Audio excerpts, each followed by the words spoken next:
and this podcast is mine, Missing, Murdered, Unidentified in New England. I cover cases from the New England states of Connecticut, Maine, Massachusetts, New Hampshire, Rhode Island, and Vermont. Each episode takes place over the years of January 1st, 2010 to December 31st, 2020, and based on sources, some episodes will be long and others will be short as these cases don't generally have much information available. All of the research, scripting, opinions, and mistakes herein are my own, and I will offer updates and corrections as needed. I do not trigger warn for wounds as they are a necessary part of the narrative. I will trigger warn for such topics as animal death, domestic violence, suicide, etc. as needed.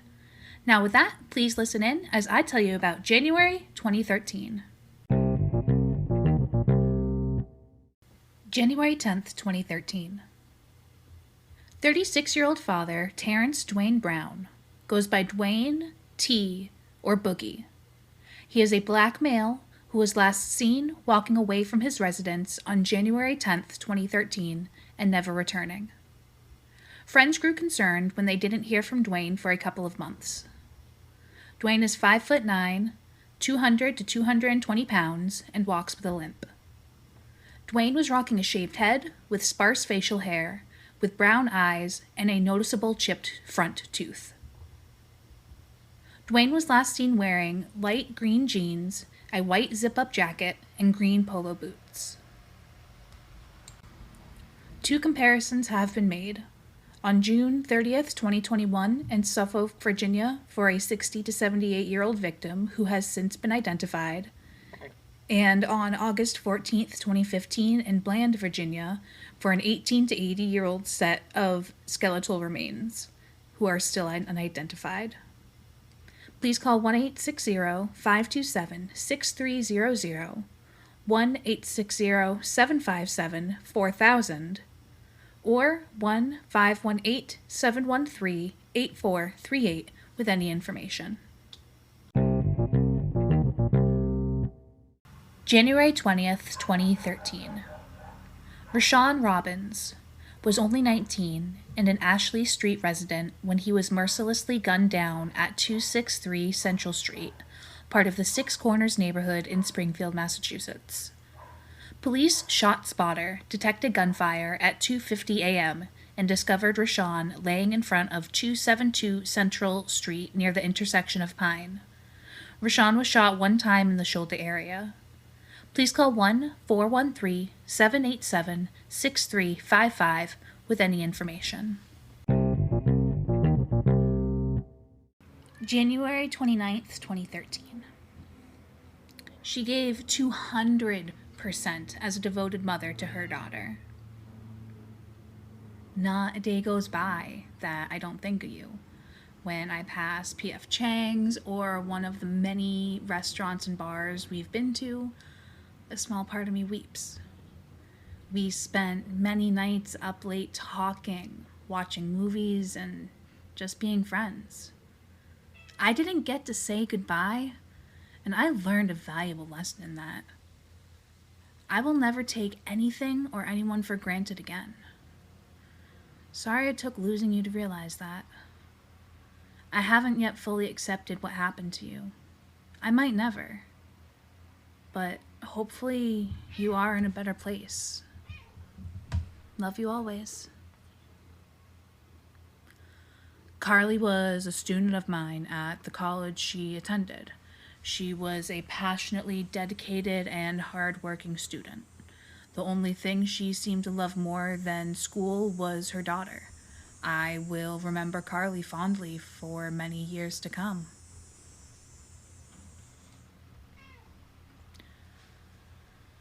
Carly Elizabeth Jones was a beautiful, talented, bright, wonderful woman and mother. Born at home in the middle of a blizzard on February 16, 1980, Carly attended the Apple School in Cambridge, Mass., as well as Delphi Academy in Milton, Mass. Carly has 3 sisters, Anne, Linda, and Tasia, and 2 brothers, Daniel and Dwayne. Dwayne passed away prior to Carly. Carly was also a very proud auntie. Said one of Carly's nieces, quote, Carly was more than my aunt. She was my best friend, and she will truly be missed. Carly was an artist who loved to cook for others and make them laugh. As a kid, Carly traveled around the country with her parents, Oklahoma and California with her mom, Jane Elizabeth Pierce, and Florida with her dad, Prince Jones. In Oklahoma, at the age of 10, Carly volunteered with an anti-drug educational activities campaign. Also during her childhood, Carly was a dancer for the Dreamers dance team from Cambridge, Mass., performing in several notable places, including the Boston Garden and the Children's Museum of Boston. At some point in her young adult years, Carly was a peer leader at the Cambridge Cares About AIDS Foundation. Carly was the salutatorian of her North Cambridge Catholic High in 1999 and earned a scholarship to college. The first time around for college, Carly went after her BS in business management at BU Amherst. After that, Carly moved around for her career to include Virginia, New Jersey, and Massachusetts. During Carly's career, she worked for Ability School in Englewood, at Delphi Academy, where she once attended, as well as the office manager at that same Cambridge Cares About AIDS Foundation that she volunteered with during her youth, before finally moving to her Roslindale Street apartment around 2011. Around 2001 to 2002, with Akeem Beeks, Carly gave birth to her pride and joy, Niyah Zoe Beeks.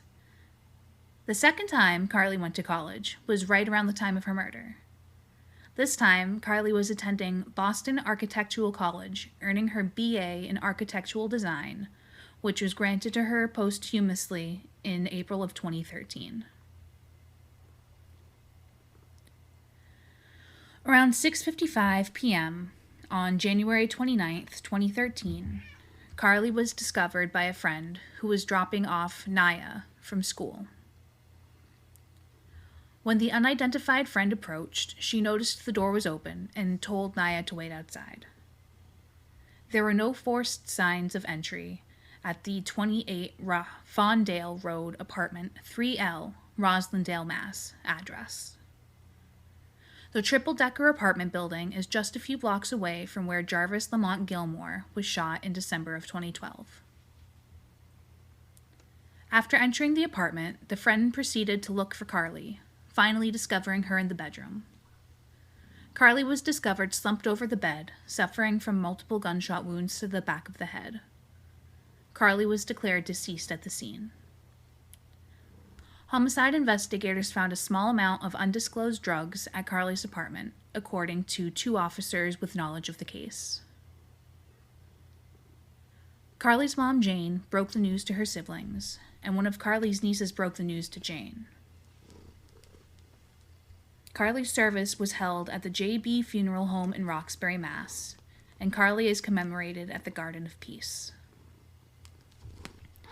Neighbors said of the situation, quote, "We need to know whether it was a boyfriend, a jilted lover, or a random attack." Police think that Carly knew her killer, and that a tenant let the shooter into the apartment building through the main entrance. Several tenants were home at the time and may have heard several loud noises that drew attention to the situation.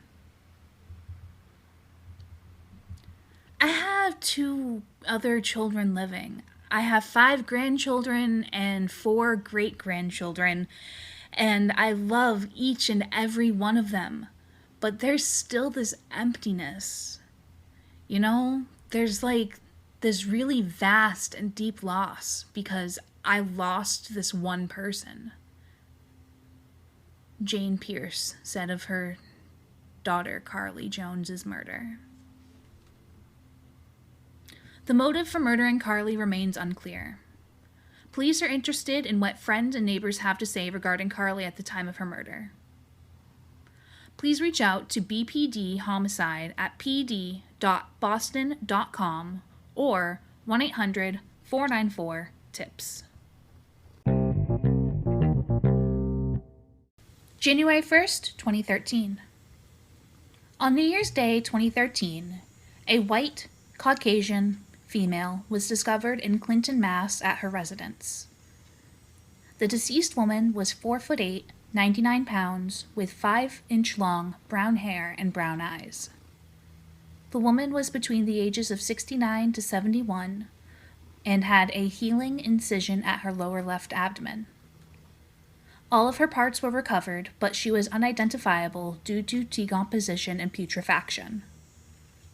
No comparisons have been made, and no other information is available. Please call 1-617-267-6767 with any information.